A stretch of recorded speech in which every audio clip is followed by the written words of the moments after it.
Hello, good afternoon, good morning, good evening from wherever you are tuned in, watching Uganda at Crossroads. My name is Moses Mukitale, and we are broadcasting to you live from the city of Boston here in Massachusetts. And we are glad that you're joining Campfire TV, and we hope that you're going to have a much more resourceful, a much more informative time with us as we talk about the current political situation back home in Uganda. This is the time for change. Someone once said that there is nothing as powerful as an idea whose time has come. This is the time that Uganda needs change. And today on Uganda at Crossroads, we are talking about nothing but the political situation back home. And with me today in the studios is Mr. Kakande Michael. Most of you know him as Kapalaga. He goes by the name Kapalaga Baby on his Facebook page. Amazing, amazing people here. And he's done a tremendous work working with the National Unity Platform here in the USA, coordinating and helping activities move and go on. And also we have Sarah Joy, another stronghold, another mighty, mighty woman in the National Unity Platform here in the city of Massachusetts, state of Massachusetts, that is contributing a lot to fundraising and promoting the brand of Noop. And later on we shall be joined by Haman Inebiona later on, who will be coming in, who is the Diaspora Coordinator for the National Unity Platform. Ladies and gentlemen, it's an honor to have you on the show today. Sarah, we've had you before. I've been wanting to have Kapalaga join us, but we are glad he's here finally. Kapalaga, greet our viewers, and then we shall go to Joy. I am humbled to be here. Definitely, I dodged such kind of interviews because of the English that you normally have. I don't have that too much English, and I really prefer Uganda shows. But that's your why. English, how are you going to? Because you're gonna be an ambassador in the new government. How are you? I'm not going to be an ambassador to the US. Okay. Which country? Are you going to be an ambassador to I Uganda? want to go back to Uganda and make sure those people that to make sure that the people's lives. If I can do anything to lift the people's lives. Your English is not bad, by the way. For starters. For starters, probably. No, your English is not bad at all. It doesn't have to be good. No, it is not. I'm saying it's not bad at all. Thank you, Sarah. But I just I don't hate English, but I think there's some of you speak too much more English that I can speak. So I feel I feel I can express myself more in my local language. Okay. So, you see. Sometimes you want to get angry and talk that inner feeling but you can't express it. Anger in English? Are you kidding me? You can bring it out in Luganda. You can frown, you can shout. Can I use some Luganda? Let's first hear from Joy. Sarah Joy, greet our viewers. Good evening, viewers who are watching us from the East Coast, West Coast, people watching us from Europe, Canada, people watching us from Africa, Uganda, where, Uganda is in should I call it a movie set right now? Yes. It is action-packed, and we are enjoying it, and I'm glad to see that my candidate is really, really doing good. And, winning. One of the interesting things a few months back, the useless idiots were beginning to promote, in fact, not use, I won't call them useful, I call them useless idiots. They were beginning to promote the narration that Honorable Kyagulanyi was a social media president, that beyond social media was he's nobody. And they were beginning to get into people's heads for some reason, because some people were telling me, but I don't think Honorable Kyagulanyi is strong beyond. It is the people only shouting for him on social media that make him strong. But now, we have seen, and I like the part that at no point, and I think the biggest mistake of President Museveni was ever to underestimate Honorable Kyagulanyi. I think basically the people around him hate him so much that they made him believe that Kyagulanyi was a nobody, was nothing, and they are now in the ring, and very soon, basically we are in the second quarter of the match. And before I leave you, Sarah Joy, give us your view for the last, let's say, 2 weeks concerning the campaigns back home, what you've been seeing, and a lot has happened. How do you sum up the pressure that is mounting? I've been seeing the role, I mean, we shall talk about the media, social media, that the role it has played in helping this election be seen globally, not just in Uganda, but globally.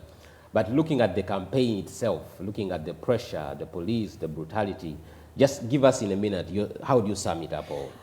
Definitely, it's very absurd to see the police and army still being used to break the law. But you see what annoys me and the questions I still ask.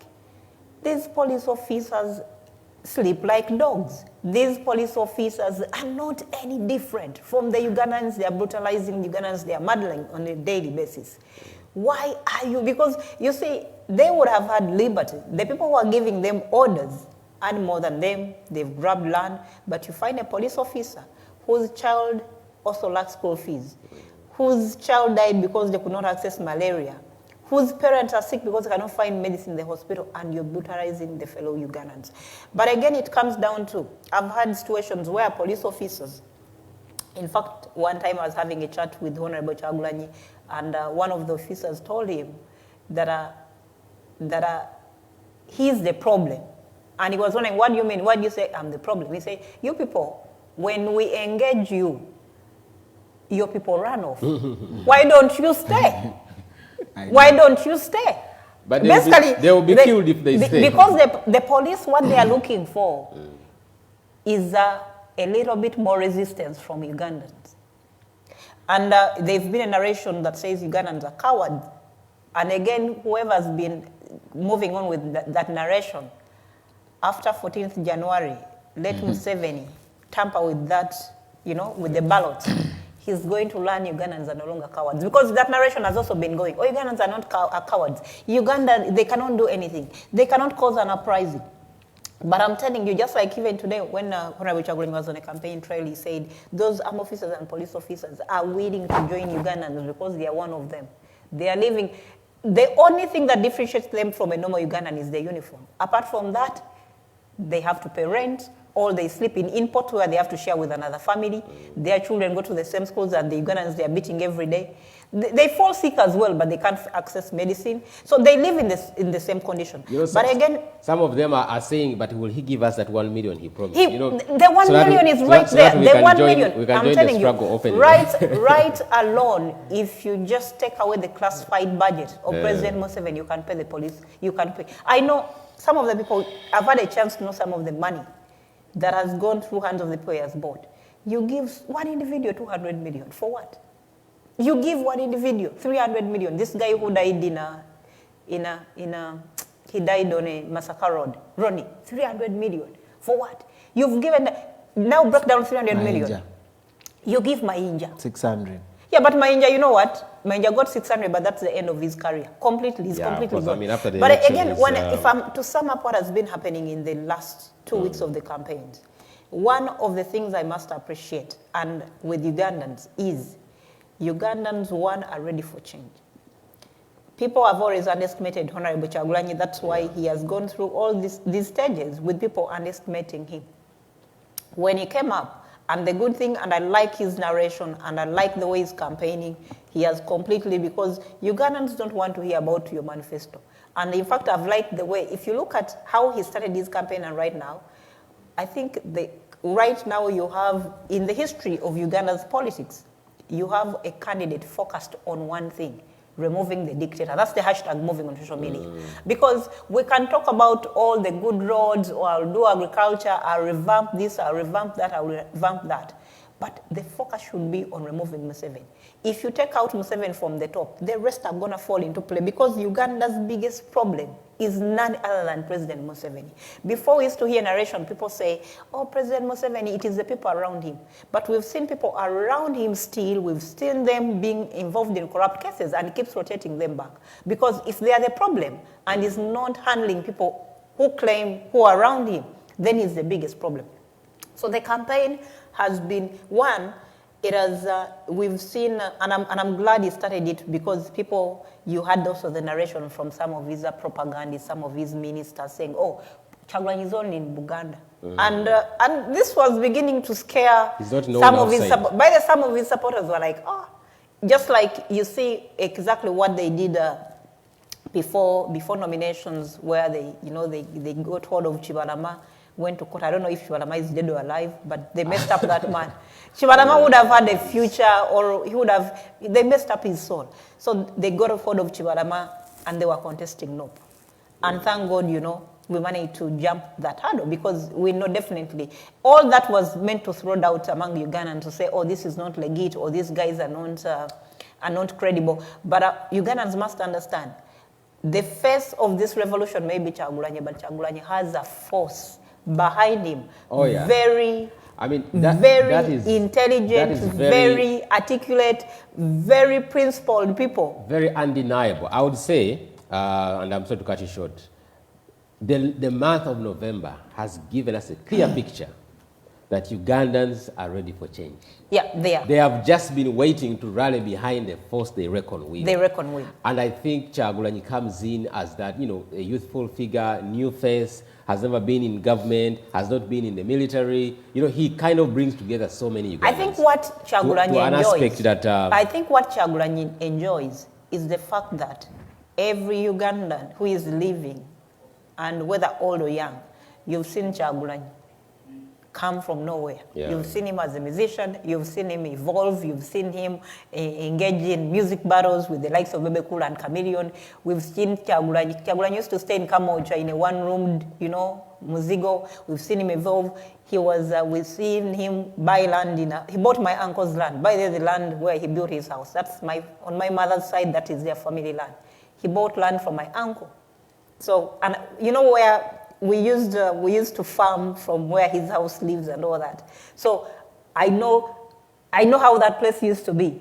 And whenever I used to go to Magele, I used to see this guy. He laid the bricks to build that house in that place. He never bought bricks. They were laying them in that place to build that house. So everyone has seen Kyagulanyi. Everyone. So on top of him coming out from nowhere, he's an inspiration. If you're a Ugandan and Kyagulanyi does not inspire you, you have a problem. You're a living dead. We are going to come back to you, Sarah. Let me first hear from Mr. Kakande Michael. No, it's okay. I mean, he can mix it up. You can feel free, Mr. Michael. He can mix it up for it's okay. I just feel sometimes I can't really express myself like I would when I'm speaking English. Okay. Yeah, no, but if you get to the point, it's not that I can't speak English. I know you have had you speak English. Yeah, but if you get to a point where you feel this point here, so njaga also go to weka update Katini. Yeah. You've been moving around the USA recently. Give us a quick update. How are people? How is the fundraising going? How are the chapters performing? Because I know money is going to play a very big role for the month of December. Definitely. There are campaigns, there are adverts, there's so much that requires money. So and Kyagulanyi moves with a big team. I know, right? Yeah. They need to eat, they need to sleep, they need fuel. You guys have been moving around with Hamana Nebiona, the coordinator, the new diaspora coordinator. Just give us a quick update for that, and then I'll take you now back to Uganda, where we can delve deep into the campaign. Okay, I wanted to first comment on that question that you asked, Sarah, if I may. I think Uganda's problem as per now, whatever happened in the last few weeks, all converge to one fact, that our president is dishonest. Sure. I think Uganda loved President Yoweri Museveni. They did. Yeah. And I am one of those people who think, when you read his writings and his friends' writings, you see a very patriotic person who would not at any one time think of betraying Ugandans. But unfortunately, that's the point where we are now. I'll just, point out some of those that I can, I'm not a student of history, but ever since 2017, I became too active in matters that pertain my country, and I've tried to read somehow, and I've realized that when President Museveni was swearing in, he said this is not just a mere change of person in office, but this is a fundamental change. Meaning he was here to change all that our parents, our grandparents passed through, right from the time of the colonialists through the time of Obote, Amin, and all that. So the president was here to fundamentally change all that, right? He said, apparently, in around 1996, that he was in Uganda. Okay, when I say here, it's as if I'm in Uganda. So he said, I am only here for 4 years, and this is a transition government. I understand one gentleman called Ziri Twaula walked out of the parliament when he heard him say that. And he said, that guy is not honest. And he is going to be here past that time that he's talking about. And he definitely did. Right? Yeah. In 1990, the president said,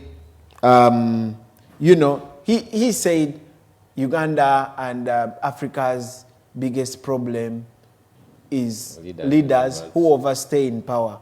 By then, I think it was Amin who had overstayed in power for how many years? 9. Right? Yeah. So if you divide 9 by 34, you would get like around 4 times. So Mr. Museveni has been in power 4 times Amini, who he said he was overstaying in power. He is dishonest. A liar. He's a liar. He's a pathological liar.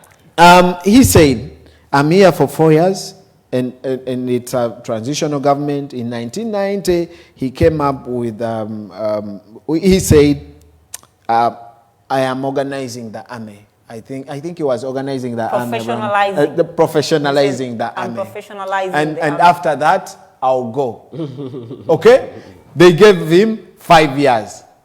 In around 1995, he said, we need to make a constitution. And then after that, I'll go. There is a New Vision article which said Gaddafi to attend Museveni's retirement. Have you seen that? Yeah. That is a government, print that had that print, Gaddafi to attend Museveni's retirement. That's around that. I think that was around early 2000 or even before. But guess what? Gaddafi is way gone, and President Museveni is still here. In 2001, after the constitution, President Museveni said, no, we don't count the 10 years that I've been here. I mean, we have to start afresh. He started afresh for his damn 2 years, two terms. The president was there until 2006. Yeah. Apparently, his 2 terms were to expire in 2006. Guess what? In 2005, he convened with his... his lapdogs. That would be a better word. That word. So he converged them in a room somewhere, and they changed the constitution. They lifted the term limits. And so President Museveni was never to... The term limit would never deny him from standing. Yeah. Okay? President Museveni is on record with Patrick Kamara of NTV. Yeah, I remember that show. President Museveni, my president, is on record on Patrick Kamara's show saying leaders cannot think beyond 75 years. That was President Museveni. For God's sake, why can't our leaders be honest for once? I think it's entitlement. For once. Entitlement. He thinks he owns Uganda. That's it. He thinks, all this time he has been around, he thinks this is, he owns it. He decides which medicine is supposed to be bought. He controls the Bank of Uganda. This is his thing. This is his company.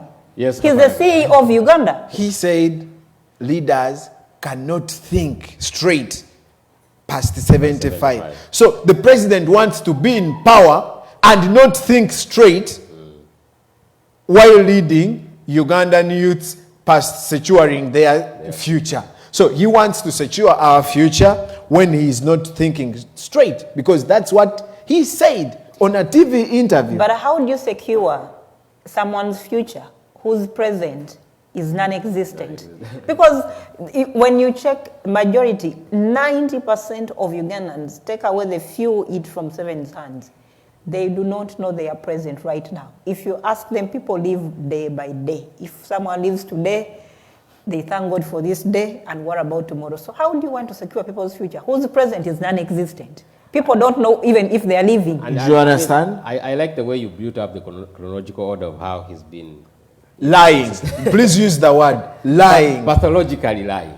Because he is the president of my country. I wasn't born when President Museveni came into power. Honorable Robert Kyagulanyi was only 4 years when President Museveni came into power. Okay, I think it was 2, right? Because he was 4 years. He's 30. Yeah. He's 38. 38. Oh, yes. Oh, yeah. Guess what? Honorable Kyagulanyi was 4 years. President Museveni apparently is 38 years, I think, older than Robert Kyagulanyi. So apparently, Kyagulanyi is half President Museveni's age.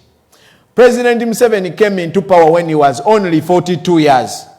After fighting a war for 5 years. If you subtract 5 years from 42, President Museveni went into bush when he was 37 years. Okay? So, he had his... What you say? The lapdogs. He had his lapdogs. I think some of them were 22. So many of them were younger than me. In their 20s, in their... Yeah. Do you know what they are telling us now? Please respect the elders. Yeah. President Obote was too old. But President Museveni and that word didn't respect President Obote. Yes. What they did, they picked up arms and went to the bush. And killed over 500 Ugandans. People. Okay? We are here. We are not killing no one. We are simply raising our voices for democracy. For God's sake, we want democracy in our country. We want to see all that President Museveni promised our grandparents. My mother was a young girl, a very young girl when President Museveni, because she talks about, you know, my mother got pregnant of me when she was in senior 2. So she was such a young girl, and I've just told you I wasn't born when President Museveni came into power. So that means by the time of, the war, my mother was this young girl still at her parents' place.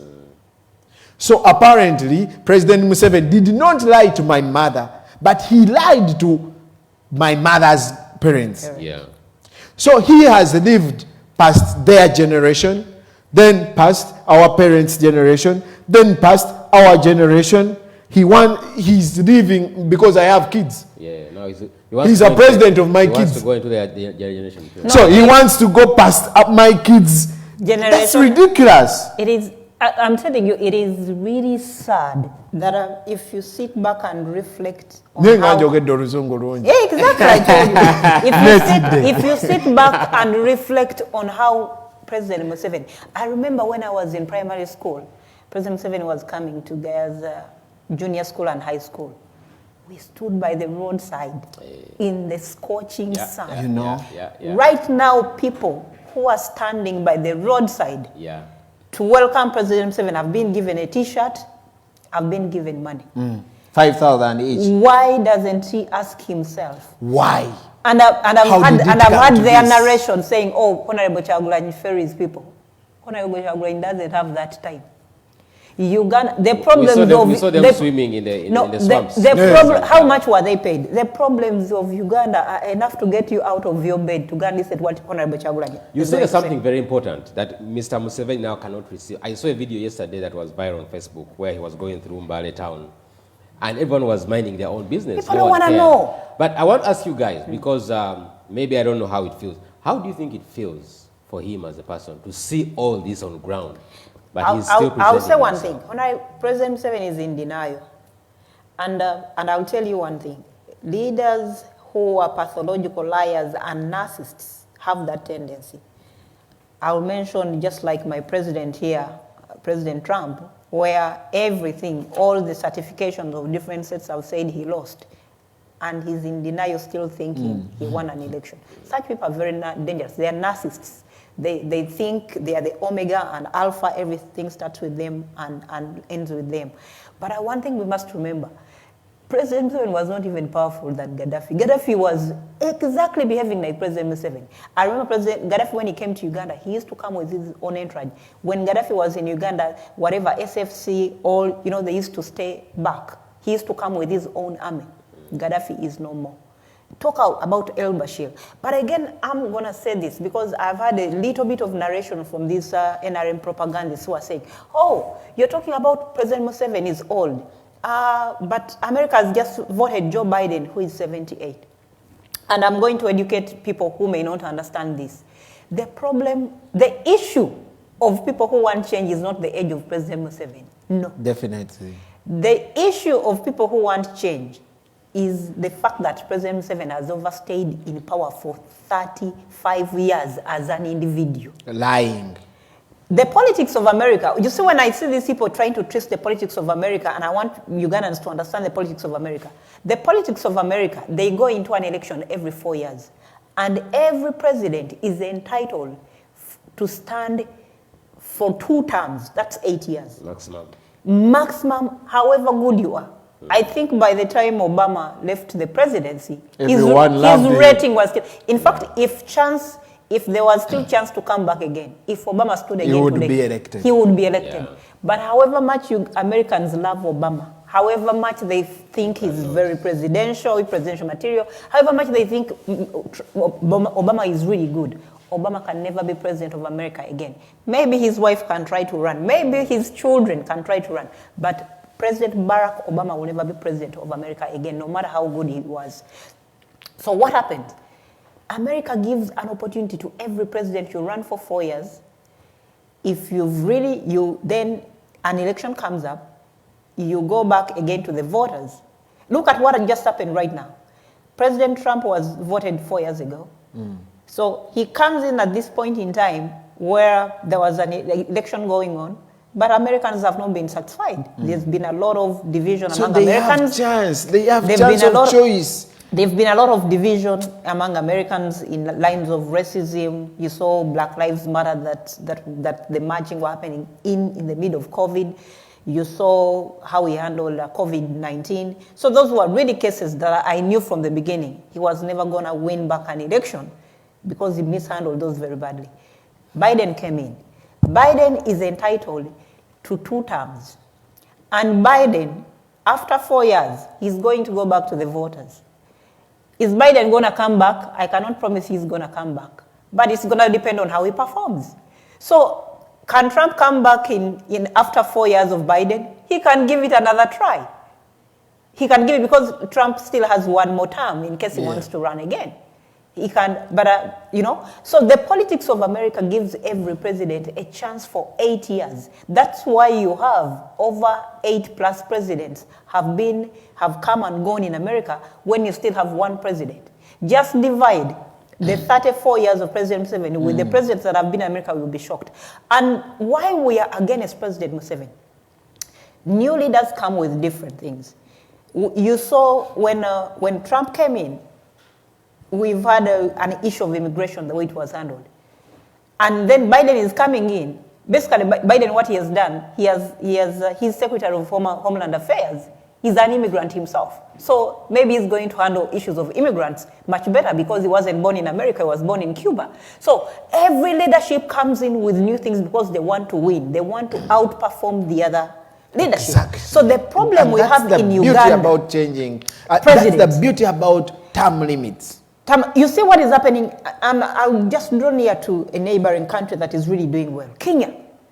Kenya has been able to progress and get better because they've been able to change presidents. I know after this term, Uhuru Kenyatta is not coming back. Yeah, it's going to be, people are talking about who's going to be next president. People are talking about who's going to be the next president. But the moment you're in power for 35 years, And you still want and more. you still want more. You cease to do good because I'll use the Luganda term. President Museveni tachaina chatugamba. Because you see, let's us talk on that question now, and let me first ask Kaparaga this one. You built a good genesis, and she has given us the American concept to understand why we need change in Uganda. I still don't understand what could be the reason behind a man after 35 years. What still convinces you that the country still needs you? Well, I'll tell you on his behalf. I'll tell you on President Museveni's behalf. When all you think about is working for your family, you would want to work more. If I am at my work and think my daughter needs something to, a toy or probably a doll or something, I'll work more extra hours because I am selfish and I'm thinking of my family. So President Museveni is not at any one time thinking of Uganda anymore.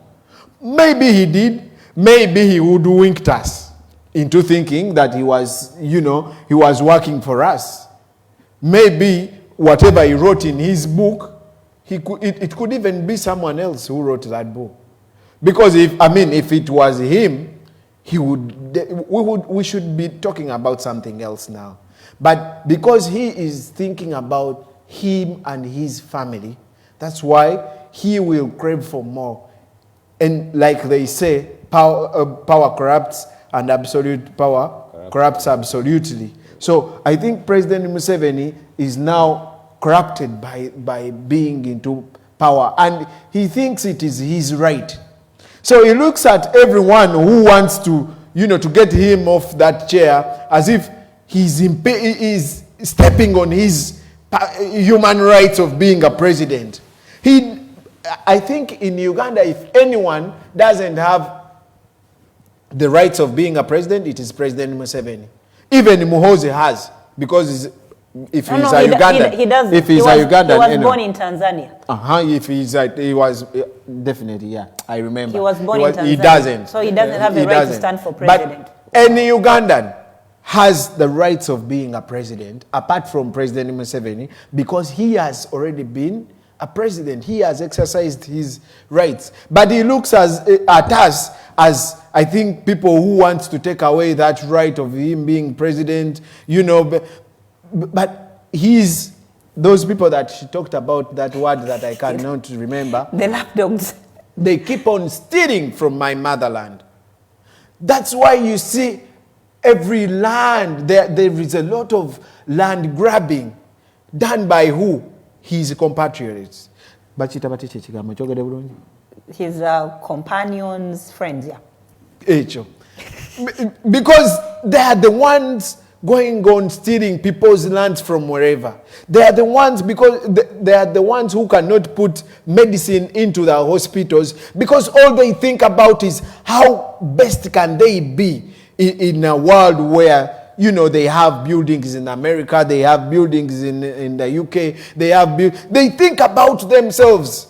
These people are down suffering, and they cannot think about them. And then they come out and tell them, we want to secure your own future.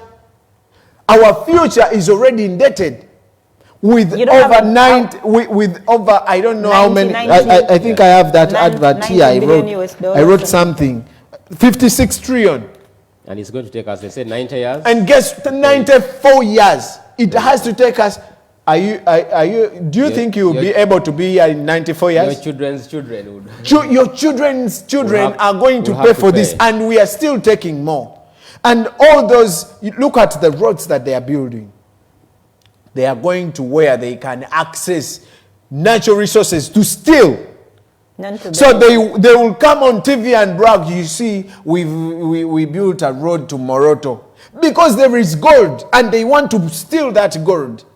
You see, we build a road to Kasese, because we no longer have Chirembe mines. We grew up studying about the Chirembe mines and all that. We no longer have that. Why? Because it has all been stolen. They don't they don't only steal in my country, they go to the neighbors. You're going to build a road They into steal. Congo. And guess what? It is me who is going to pay for their lots. For their lots. Their loot. Okay? Whatever they steal, I am paying for. And what they do, they go there, they build a road, they are building a school in Tanzania, all that on my money. Okay? Look at the roads in Uganda. Apart from those going to, accessing the natural resources, they are in a sorry state. But it's not in their DNA to work upon that, because they don't think about the people. They think about themselves and how much they can steal and, after 35 years, the issue of road should not be an issue we'll be talking about. It shouldn't. But I want to ask you guys, I'm going to give you all a chance to answer before you ask that, I want to answer the exact question you asked Kaparaga. Kaparaga was mentioned to you that... I was speaking on behalf of President. Yeah, President Museveni, it's entitlement. What he has explained is entitlement, where he feels, it's his right. It is his right, it is mine. But I think the biggest fear of why Museveni wants more time, it is fear. One thing people must know, and it's not President Museveni alone. President Museveni and those that are close to him have stolen so much from Ugandans that they are afraid to lose it. And they very well know, after 14th January, when President Museveni is no longer president, the likes of Salim Saleh, the likes of Sodo, the likes of Janet Museveni. What awaits him? No, they have to bring back what they've stolen from Ugandans. And because what you're saying is true, and I think as Ugandans, I would say, are we willing to just let them go? Because the thing is, you cannot. Maybe the reason why they are fearing to leave is because exactly they know they have to, because they have taken off. I've just been today following up the rallies in where Honorable Bobiwine was in Nakasongola. People have been dispersed from their lands, and President Museveni is extremely selfish. He owes the people of Nakaseke, Nakasongola, and Luweero. That is the maker of the biggest generation I saw there. All those are the young men and women whose parents are killed. And even their own land that they were left, growing up without parents, of which, your parents either they were kidnapped and they were killed, or rebels raped them. Because for sure, let's be honest, because President Museveni, when he had just come into power, there's a propaganda they spread around to make us believe that all these people that were killed during the war were killed by the Obote regime. Let's not be idiots. Who is more interested in power, the sitting government or the rebel who wants to come into power? It is President Museveni who killed the people in Luweero. It wasn't Obote. And it's properly documented. Yes, it is President Museveni. I think it was Honorable Kahindo Tafire who said categorically clear that they could wear the army uniforms, go kill people, and then come back in the morning and tell people, oh, sorry for what happened. You see, that's the government that you want. But again, if you look into who was having the child soldiers, it wasn't Obote's government. Yeah, I saw that photo recently that came out. Leave alone photos alone. They are videos. You want videos? I have them. They are videos of Museveni with kids as young as 7 years, 8 years, 10 years, 12. These were underage kids that they kidnapped from their parents and took them and turned into rebels. So Museveni has a lot of cases to answer, because with all that documentation, he's going to be pushed to UCC. That's why, al-Bashir is in UCC right now. So he has a lot to answer. But the biggest fear with Museveni and his team is they've never worked for themselves. Oh, yeah. Muhoozi does not know the price of an underwear. Ugandans have been buying Muhoozi underwears for the last 35 years. Ugandans have been buying Natasha pads for the last 35 years. These kids do not know how to work hard and get money. You see our Ugandan girls right now in Saudi Arabia. They get 1 hour of sleep, and after that, you've had cases of these men who take them, their bosses are using them sexually. These children do not know hard labor. The entire Museveni's family does not know hard labor. Salim Saleh, all these guys, they go disperse of people land. I've heard what's happening in Nakasongola, in Sodo has chest of people land and is, I think it was yesterday in Kasanda. Sodo has chest of people land is done mining the gold in Kasanda.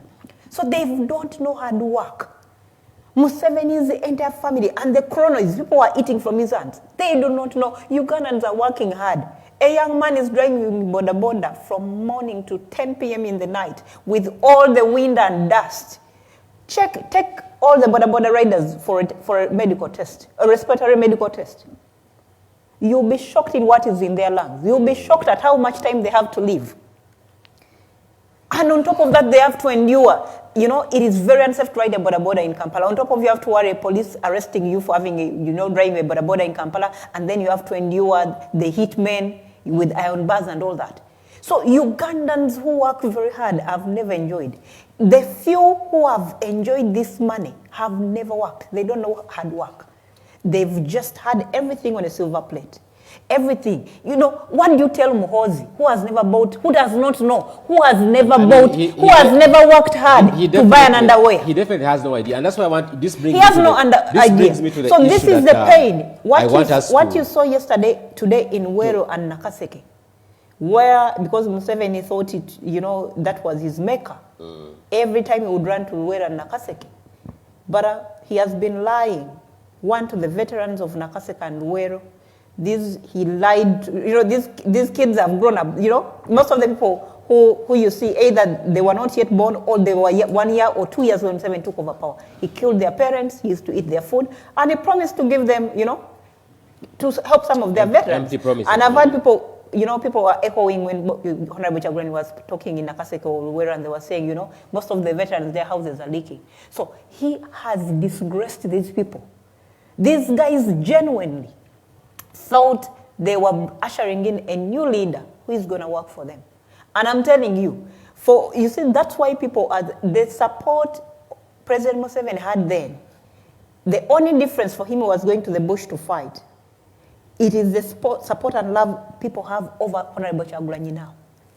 The challenge and the mantle is going to be on Honorable Chagulanyi, not to disappoint Ugandans, because Ugandans have been disappointed for 35 years. That's a very good point. They've taken on the lies, lies after lies, and people have gotten to the brim whereby people are saying, Tocha alina chotugamba. It leads me to a question I want to ask both of you, because there's something I asked you earlier, you didn't answer that, about the diaspora, what is happening. I'm going to answer that. But with all that we have seen on ground, honestly speaking, being categorically clear, if all those people vote as they've been showing up, there is no chance of Mr. Museveni winning this election. I'll start with you, Mr. Kapalaga. And this is a question I've been asking all the people who have been coming on the show.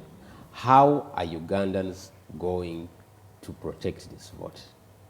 Because all indications show, honestly speaking, if Mr. Museveni has a chance to win this election, the election will have to be not free and fair. But if it's going to be free and fair, he cannot. It is going to be a victorious election for the opposition and Mr. Robert Chagulanyi.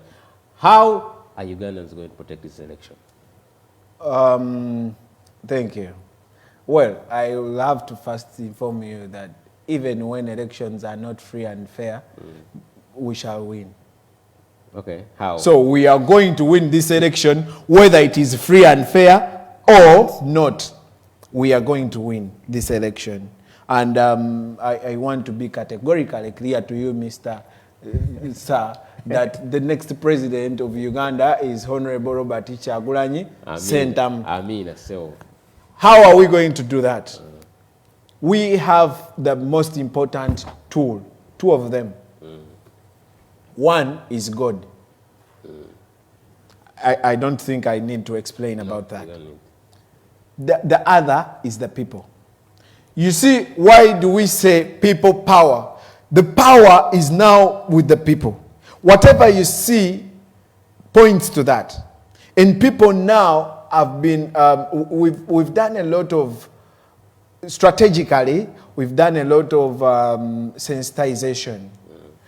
I was part of the campaigning team. I was one of the campaigning managers of Honorable Chagulanyi in Chadondo. And that was my first election. That's my first time to go into politics because, you know, he was a personal friend and I wanted to give a hand and all that. Now, what I saw in those campaigns gave me a very different picture of what I was always thinking. Because I was thinking, you see, maybe Dr. Besigye, of course, he won sometimes, but he had that thing that he wasn't doing that we did. Dr. Besigye would always tell people that, you see, elections cannot remove Museveni, okay? And then a year later, probably a month to elections, he would stand. Now, some of of his supporters were not mobilized enough, according to me. Some of his supporters were not mobilized enough to go to vote. I was one of those, because the message was always Museveni cannot leave power by a ballot paper. So probably, you know, there was that negative energy. Since 2017, when Honorable Kyagulanyi went into parliament, we've been telling people we are going to remove President Museveni through peaceful means, and that is through the vote. 2021, that's why we had the mission 2021. Now, you remember the campaign for Inuganda'S? Apparently, that was supposed to be a government campaign, okay, for people to get national IDs. They abandoned it. We took it up and made sure that people got Inuganda'S. And what they did, because the numbers were overwhelming, they stopped giving out the national IDs. Okay? But of course, very many people had gotten their Inuganda'S, and then after some time, I think they went, there are some, Myoga something, when they took away some cards, I think, from the people, and they were breaking them sometime in 2018, I think.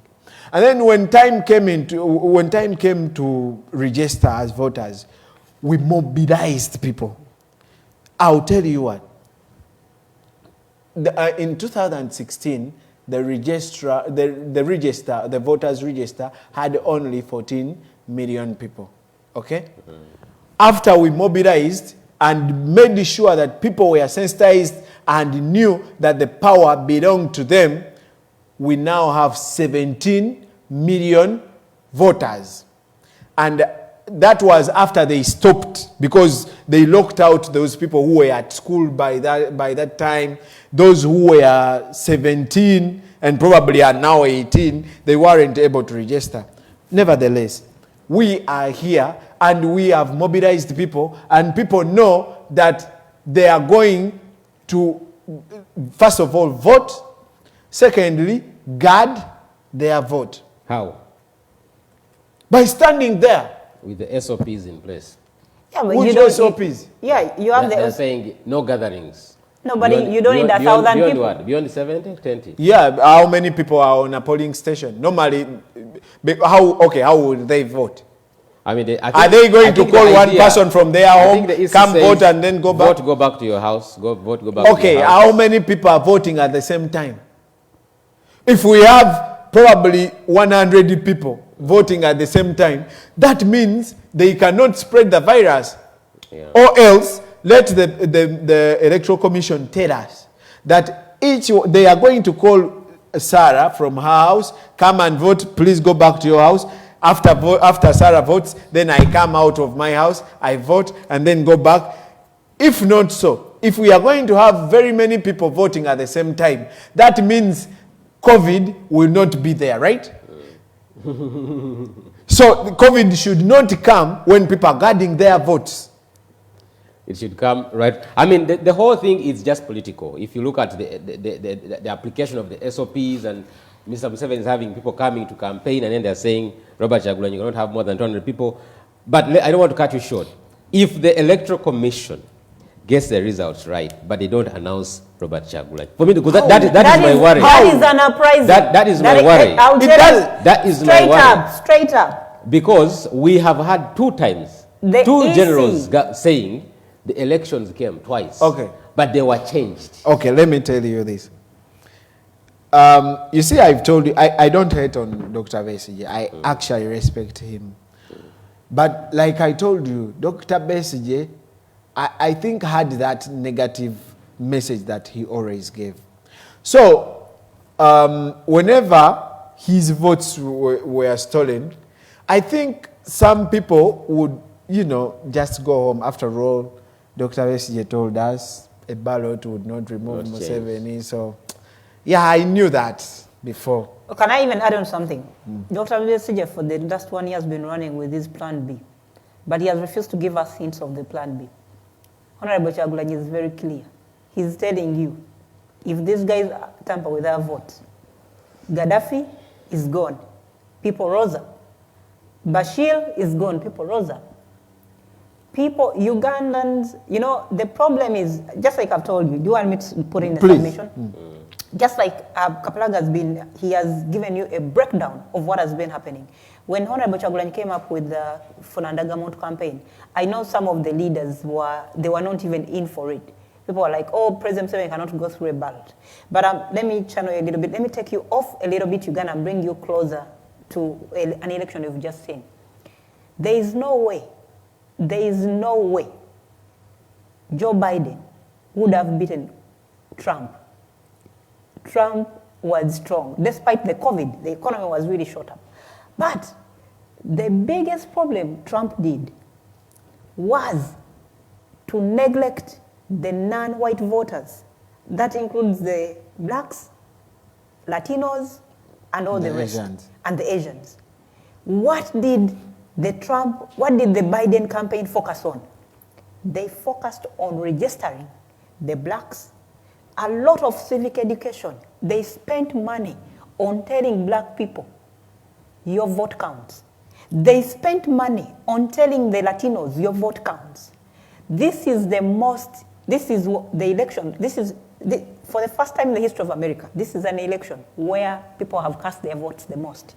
Yeah. Do you know why it happened? A lot of civic education. So many people were geared up. The non-black voters, because at a certain point, the blacks thought they do not matter in the importance, in the issues pertaining America. Until when you had people like Stacey Adams. She lost governor of Georgia, and she went and mobilized. Basically, they were telling her to run for center. She refused, and she opened up an NGO and registered 800,000 voters who were suppressed because she lost the vote because of voter suppression. She managed, after 18 years, to turn over Georgia and make it a blue state. Why am I telling you this? Yeah, I am telling you this because the message of Honorable Kyagulanyi has been very clear. From the start believes and has believed that when people come together, they can vote a dictator out. He has believed it, and he has given people examples. Even in a situation where you're operating within a dictatorial regime, Honorable Kyagulanyi managed to win over 80%. He won every polling station in Kyadondo East when they took over 8 billion shillings in Kyadondo. He was a newcomer, knew he had just cut off his dreadlocks. I remember giving him a call and telling him, you know what, my mom, they have a circle in this area, but you need to go and see them. When I talked to my mom and the group, oh, but guy, you know he's a man. I said, you know what, if you still depend on me, you're going to shut up. You're going to do what I say. Because that's how I behave with people. The moment I'm helping you, the moment I send you money, don't tell me anything. You vote the person I would have voted for. I've become a dictator in that field. Otherwise, you know what, even these people we help, they become comfortable. They do not, every time they need salt, they call you. They need sugar, they call you. So they're comfortable. So if I'm not going to work hard for you to vote nonsense. So his campaign, he went to Mujiri. Just look at what happened in Arua. The votes were cast when Cassiano and Bobiwine were in incarceration. How did they manage to win? When the state had all the leeway, because if your candidate is in incarceration, that means there are no agents. They could, but the I people think overruled. the win was so overwhelming that you couldn't find a And Honorable to Kyagulanyi has been telling Ugandans, simply vote overwhelmingly. The campaign started from Ndagamondo, and people went out massively to get in Ndagamondo. And he has, even throughout following him into his campaigns, he has massively, and he's still telling people, vote. Ugandans, it is time to believe in themselves, to know that their vote is the key. Exactly. Because if you're going to say, oh, the vote cannot take away people, even the few votes Museveni gets, it is human beings who vote. It is not the cows. So why don't we vote out overwhelmingly? I am telling you, the biggest challenge the EC is going to have, plus Justice Byabakama. Let Ugandans, with the campaign we started with Ndagamondo, and to make Ugandans, because the civic education, number one, Bobiwine has done to Ugandans, is to make them believe in themselves. I think what we missed with also Dr. Kebi was the fact that Dr. Kebi never had that message that would cut across in terms of giving Uganda hope and believing in themselves, yes, we can. Yeah. We needed that message. We saw when Obama came in. Obama was the first black president, but he came in with the strong cut-through messages. Yes, you can. So Bobiwine is the Uganda's Obama? Definitely. We are running out of time. Let me add a little bit. And you see these statements are very, you may look at them as slangs, but they mean a lot. When Bobiwine is telling his voters, you may take that word lightly. But and people take that, and people take those messages. They are simple words. If I don't know what to say, and I'm campaigning, and I've made myself a Bobiwine, I'm on the village campaigning, I'll go and tell people, Chimala. So let me add on a little bit. Let me first come to Kapalaga. Let me finish up a little bit on what I was saying. So the message has been very clear. It is now, and I like on each and every campaign he's been running. He's been telling people, Bobiwine has done his part. You saw him sleeping in a car when he has a beautiful house. Literally, Bobiwine has given in himself. Literally, Bobiwine is operating in a war zone where a sniper can take him anytime. He doesn't have any bulletproof. It is only God protecting him. So Bobiwine has given his life. I'm just imagining, ask yourself, Bobiwine, and maybe many people don't know him. I've known Bobiwine for over 10 years. I've been to his home in Magere. I've been to his beach when he had just bought the boats, as among the first people who hired them out, to go and part and have fun. Bobiwine had it all. He had it all. And I'm telling you, if I was Bobiwine, with the fame, with the money, and the stature, I do not know whether I would have risked all that to do what he's doing right now. Bobiwine had it all. And I'm telling you, a few Ugandans, or even none, would risk what they had, the comfort. He has a family, he has kids, he used to go, and lounge at the beach. He can fly anytime he wants. He's a musician, he used to make money. Bobiwine is, to hire Bobiwine by the time he started active politics, he was charging 17 million and people were paying. Ask anyone. Bobiwine he used to charge 17 million and people were paying. So I'm telling you, he has risked so much for Ugandans to leave everything to Bobiwine. Because the problems of affecting Ugandans are not, in fact, Bobiwine can survive whether he's president or not because he was living a comfortable life. He has land in Magere, can go food and eat. His land is secure, no one is going to steal your land. But for a Ugandan who you are not sure who Sodo has taken your land, who Salim Salah has taken your land, it is about time. The only weapon you have to take out Museveni is your vote. And this message, I'm going to throw it to my friends that live in the diaspora. Recently, I was talking to my sister, and I was like, she called me. Bobiwine went through Gayaza, and she gave me a call. She said, Bobiwine has passed through here. I said, wonderful. Then I said, who is mom supporting? Because I need to check. My mom is in her 70s. I need to be sure, Then my sister was telling me, recently she was talking of, and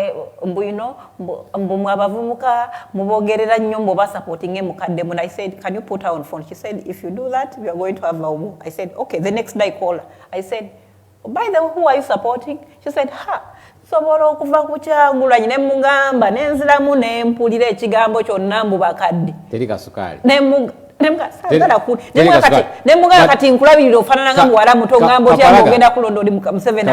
Yes. You have been traversing the USA recently. Yes, and this is a point that is going to have a even role tomorrow. to play. Tomorrow, where are you traveling? Tomorrow we are going to DC. DC. Yes. Last week you were tomorrow or Monday? Tomorrow Monday morning. Monday so morning. It's literally tomorrow in the night. Yes. Yeah. Bring us to speed with what is happening. We have chapters that are fundraising, and I know as we enter into the month of December, which is the last month of the campaigns, the struggle is going to need a lot of funding. Definitely. Money is going to have a huge role to play in this campaign. So how are people giving, and how are the chapters performing, and how can Ugandans in diaspora especially give to the cause? Thank you very much. You see, I like President Museveni.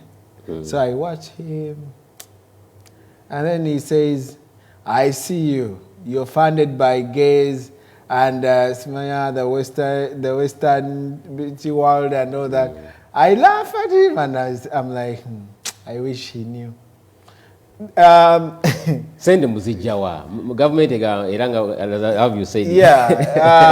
Munange, Ugandans in diaspora, like you can tell, really love change. Like it should have happened yesterday.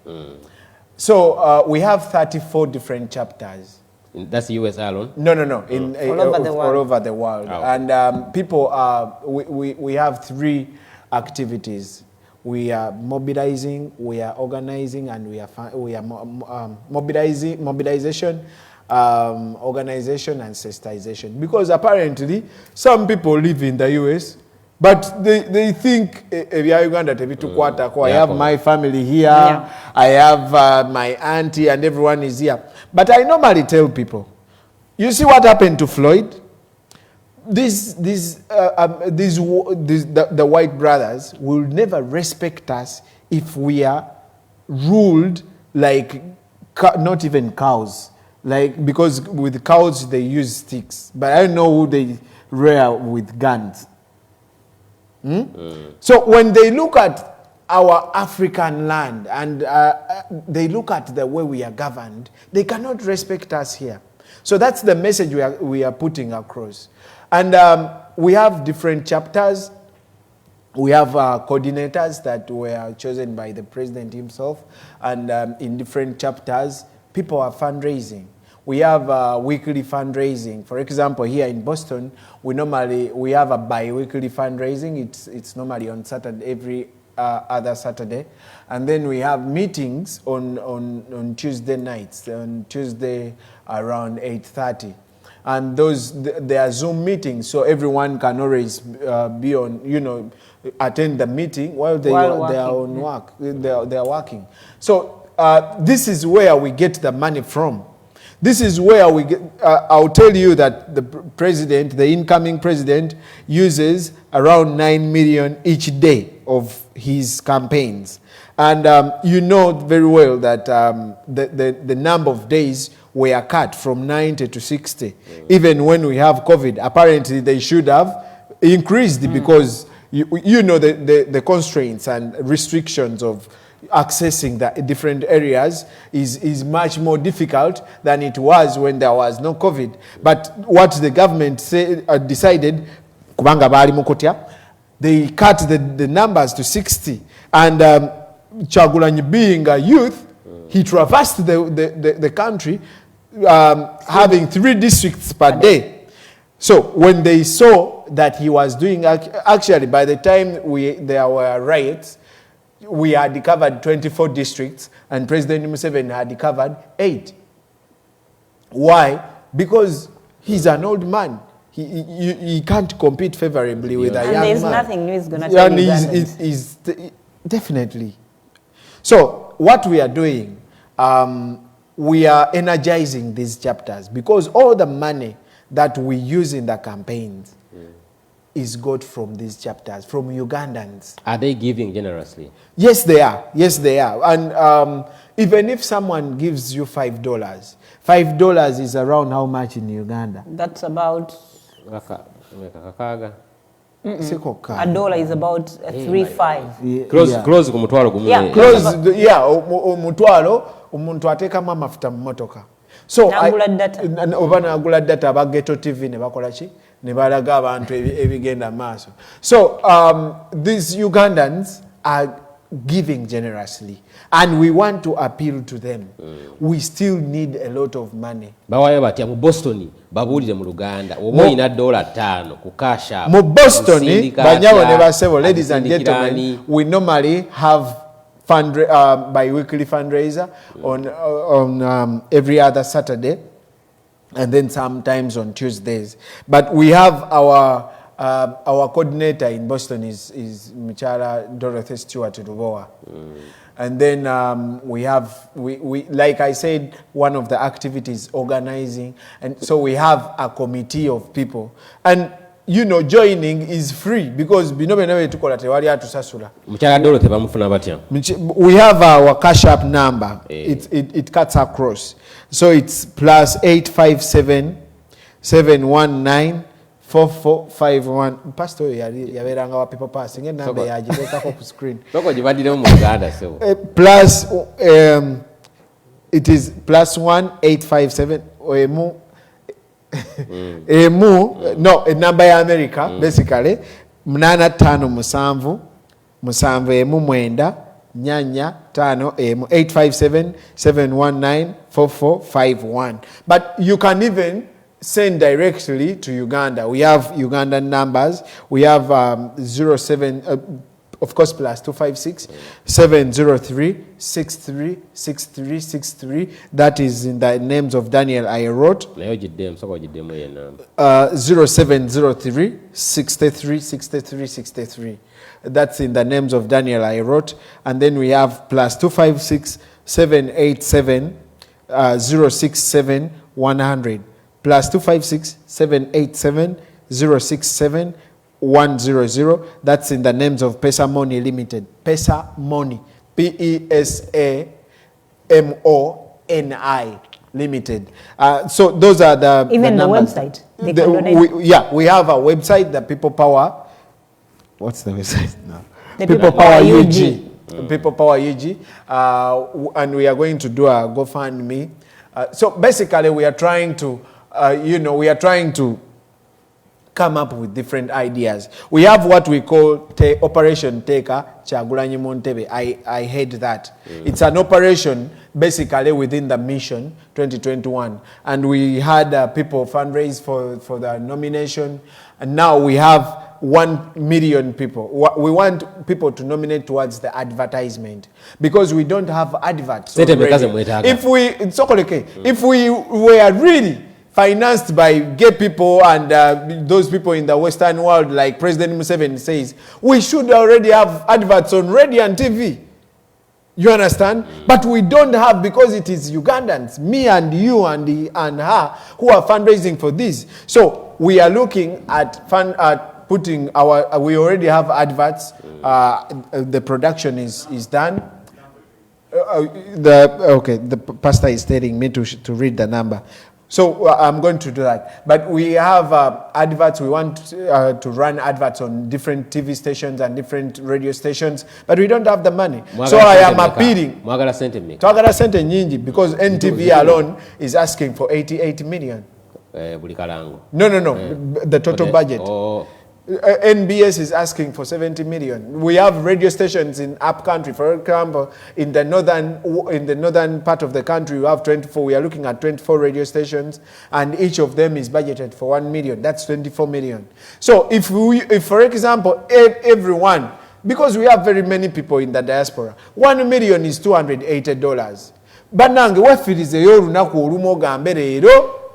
And you get a certificate. The president, yes, the president gives us certificates to whoever gives 280. The president gives you a certificate with your photo and his photo. And then we have a historical book called the Historical Change Fundraisers Book that has all the names of those people who are fundraising. Whoever has fundraised, they have their name in that book, and we are going to put that book in the museum after we are crowned, because we believe this is a fundamental change. For the first time, Uganda is changing leadership without, of course, there is shedding blood because you see that what the army is doing, but without the use of guns, we are changing leadership. And so those people who have fundraised need to be recognized, and we are writing them down in a historical change fundraisers book that we are going to put in the museum.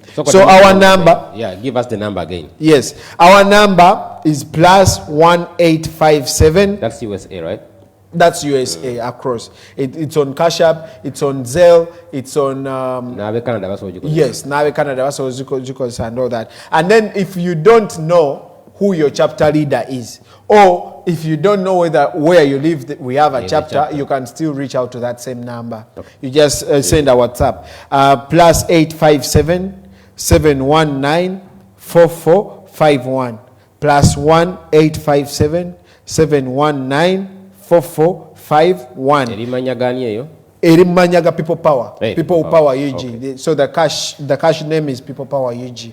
So you can always send your contribution to that number. And then if you want to get that certificate from the president, you can always WhatsApp me.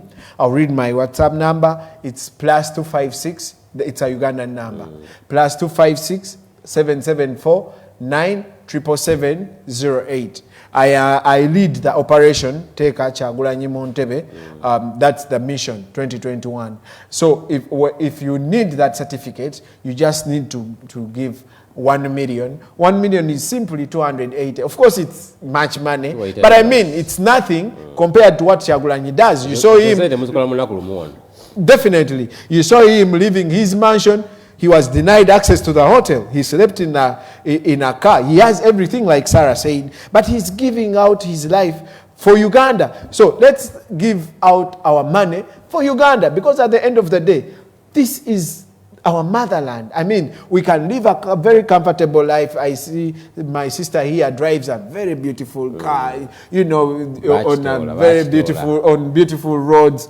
But at the end of the day, much as she's enjoying that, comfortable life, you want to see it Uganda is all she has for a motherland, and she wants to see it, in 30 seconds. Your parting statements in 30 seconds before we go to start also close. My parting statement will go to my president, the president of my motherland. Mr. President, we've read history about you. We've read your writings. They are so beautiful. You look a patriotic man. Please and please stop that dishonesty. For once, be honest. You can still deliver Uganda a gift. I'm telling you what, if you see what President Museveni has done, a lot of bad things. But if today, President Museveni went on TV and invited all the media like he does, and tells them, you know what, I've realized I've done enough for my country. As a patriotic man, I am withdrawing from these elections. I am telling you, Uganda will love President Museveni like nothing. That is the only gift that he can give us. I am calling out Mr. President to step down from the campaigns that he's doing and respect his words that we see on video, that we read in his writings. Mr. President, my president, the president that I love so much, from whatever he has done, from what I read, please give Uganda that gift. Step down, stop brutalizing Ugandans. These people are human. For God's sake, everyone will die. I will die, she will die, you will die, everyone will die. There is no point in taking away people's lives simply because you want to be a leader. No! That should stop. Please, President Museveni, give Uganda the best gift that you can ever give. Simply withdraw from the campaigns, withdraw from the elections, and give Uganda that sweet dream that or if he loses, let him concede defeat.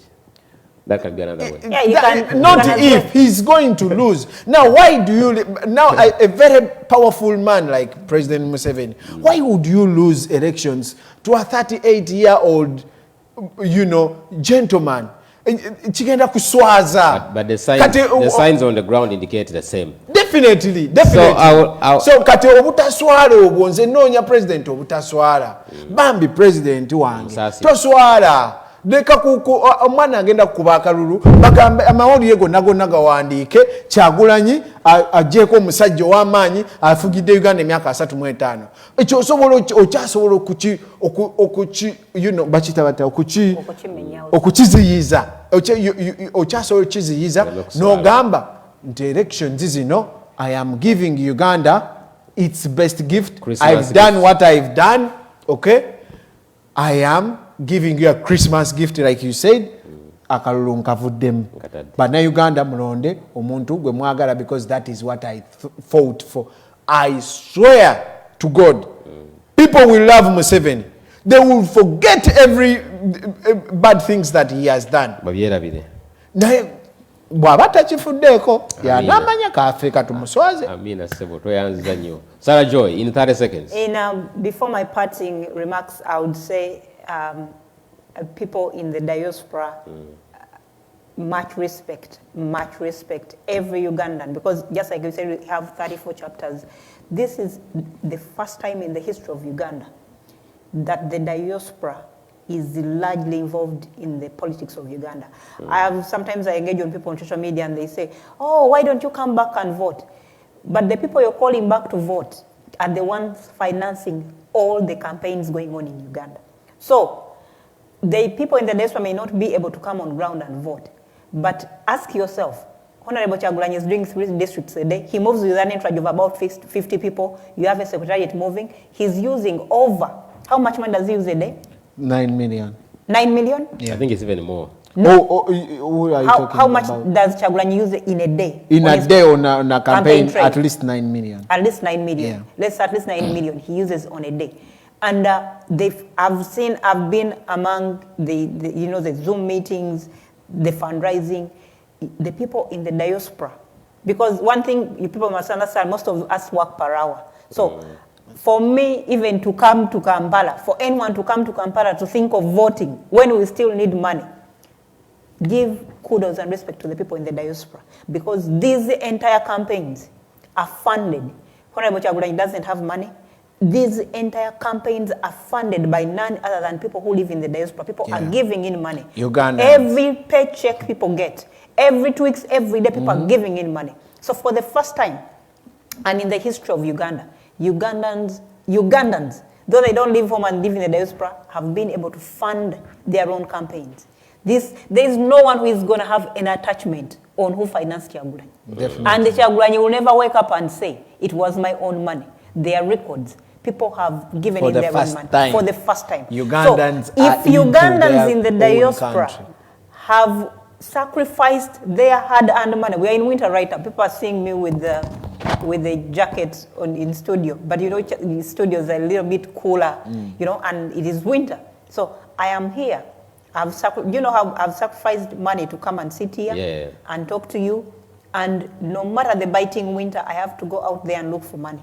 So if we are sacrificing every little bit we earn, what are you sacrificing back home? I see people every day on social media telling me, why don't you come back home and vote?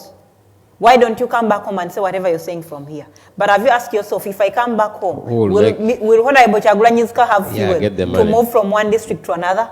Have you asked yourself that question? If I come back home, will the entourage he moves with of maybe at minimum 50 people, how are they going to eat? Because they eat, you enjoy all these live videos, those guys need data, they need power banks, they need that. It is the contribution. So the much respect. For us, what we've done as people in the diaspora, if financial support, now it is your responsibility as a Ugandan who sits back home, get your undergarment to go and vote. Go and vote. Because we would have. Thank you very much, Sarah. I'll add on something small. We ran a campaign of Muda. I know definitely we know that this has happened in between COVID. People don't have much money. So that campaign cannot be as successful as people in the diaspora. So the people back home, it is your responsibility, go back and vote. And don't worry, if you go back and vote in large numbers, it is going to be, the onus is on Byabakama to deliver a free and fair election. We'll have to pray for him because Byabakama, he has, you know, his life is at a crossroads. He either throws this country into a turmoil or gives Uganda a free and fair election. We've had the likes of Chigundu messing up our elections before. And what surprises me, after they mess up everything, they run away. I know, you know what Jennifer Musisi did to Kampala? Yeah. Jennifer Musisi lives here in Cambridge. She's here in America, but in Boston. Jennifer Musisi cannot even come in the Ugandan community. You know why? She's ashamed of herself. She's ashamed of what she did, but she lives here. I saw Bakaleke.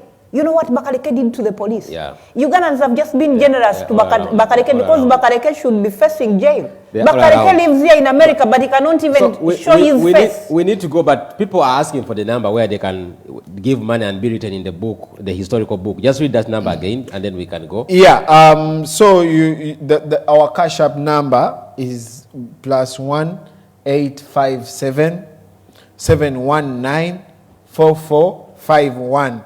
If you're not in America, you can always send money directly and then send me a receipt of what you've sent. You take a picture or a screenshot of what, just to show me that you've really paid, because I have the book. I am doing the registration. So you can always WhatsApp me. My number is strictly people power things. My number is my number my number is +256 774 977 08.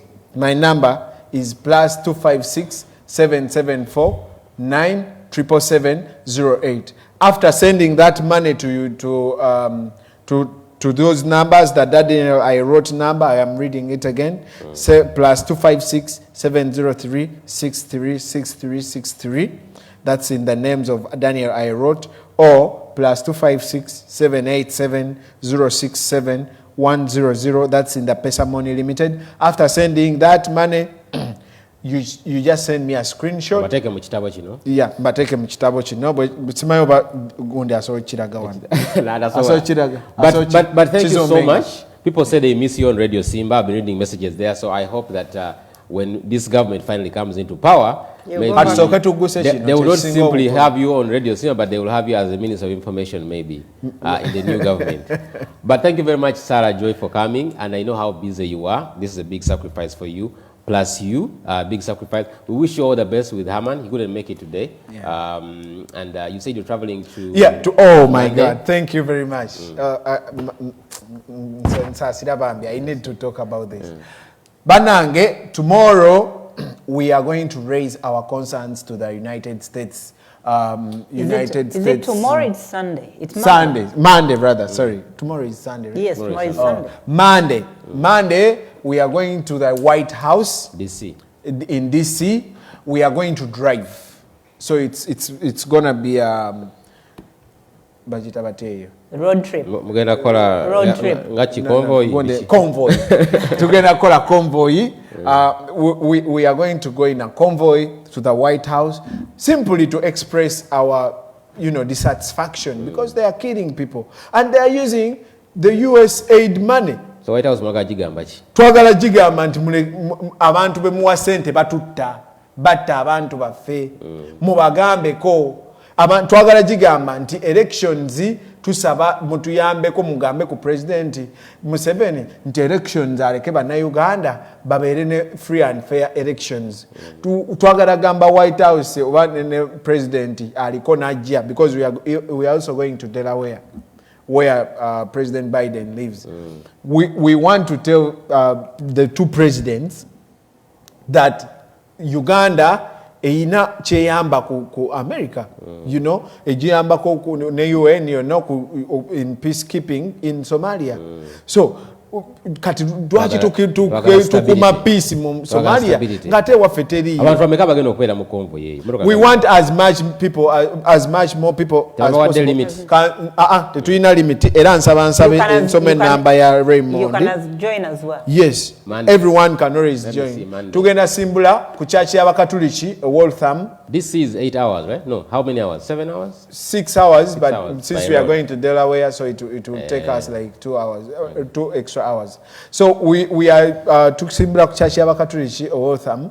Bagitachi some name. Naye tugenda simbula sawa 10 ez'ekiro kya Sunday night. Yes. Katiba Monday morning. Monday morning. Okay. So if Bobwango oyagala okubeera part of that, you can always call Raymond Matovu. Or you can always just WhatsApp that same number that I read. Yes, tujja kubanga tubawana kanziremu yo WhatsApp number bambi tunonya sente. Mbega iride Ugandans, I am appealing to you, whatever is happening to Uganda chikwatako buterevu. Oba oyina family yo Uganda oba teriyo chikwatako. Bambi mbega irira, let's fundraise. Fe tutonda sente ezo sente z'owulira president agamba babateekamu sente yeffe bannayuganda abali ebweru fe tuteekamu Kyagulanyi sente era mbasaba tugende maaso n'okumuteekamu sente asobole okufuuka president nga tetuyiye musaayi. So the number I am reading again, +1 857 719 4451 +857 719 4451. Actually ebyo byonna bw'olabanga enamba togitegeera bw'ogenda mu cash app n'oteekamu erinnya people power UG enamba eyo ejja kujja, you will always just send. So bw'olabanga enamba ekulemye okukwata, simply go to your cash app, teekamu ako ka $sign otekeko people power UG, one word, people power UG, that number will pop up. Send whatever you have. Even if it is $1, it is making a very big difference. Definitely. So please and please, I want to thank you. Thank you for hosting me. This is my first show. Crossroads. You sustained it in English. You said you didn't want to speak English. I don't want to speak. But thank you so much for coming. You need to practice we that hope English, that we can have you again. Your English is really good, so I don't know why you're... Thank you so much, our viewers, wherever you've been watching. If you were not able to watch it, you can go back to the page. Kapalaga, it's on his Kapalaga Baby, Sarah Joy, or you can go to Campfire TV, even on YouTube, and listen in and get to see how you can take part in this change that is happening, and also have your name written in the book that Kapalaga has told us about, the historical book of those who contributed to the change that we are going to see very soon. Thank you very much, and enjoy the rest of your weekend. Bye.